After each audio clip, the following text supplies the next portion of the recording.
If you want to use any AWS service, you will need to authenticate. That means identify which IAM user is accessing the service by presenting authentication credentials.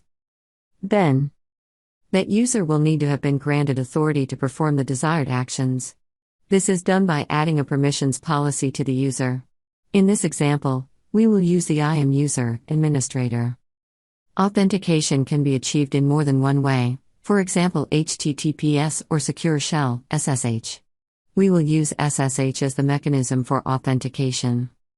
In terms of authorization, we will add the code commit power user policy to our user to grant permission to perform code commit operations. Let's look at SSH authentication first.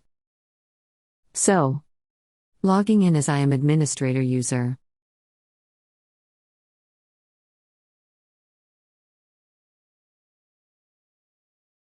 Look at the security credentials.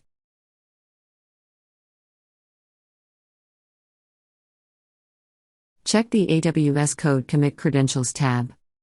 And you will see that no SSH or HTTPS credentials are yet loaded. Let's set up SSH.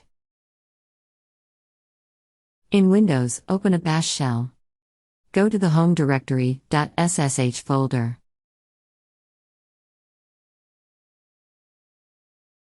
Generate the key pair. Give it a meaningful name like code commit.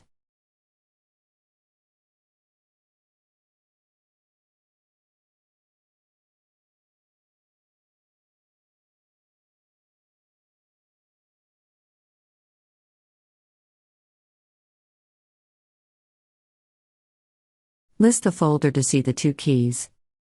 The public key needs to be uploaded. Let's see how. Open the public key that you have just generated in Notepad. Copy to clipboard.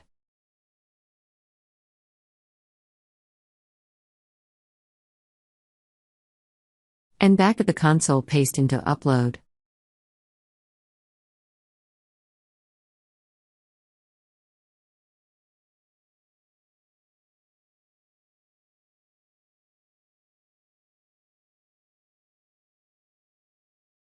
We need to have a config file in the same folder. This is what it looks like. Enter your SSH key ID, enter public key pair file name as appropriate.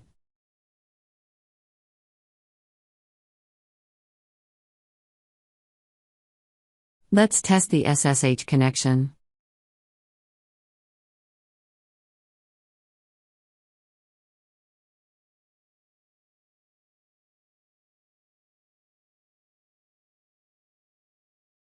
Looks good.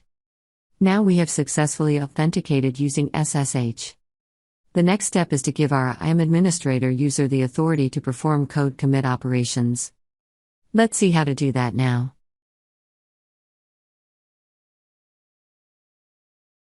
Log into the console and select the IAM service.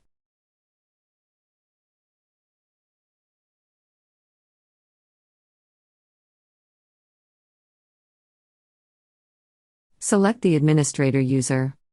It is the user we previously configured with authentication credentials. Now we will add authority for code commit operations to that user.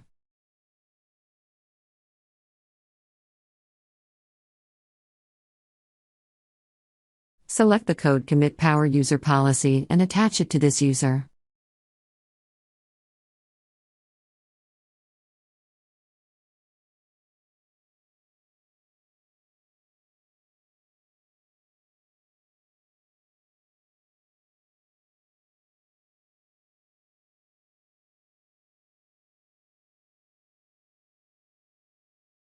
Great!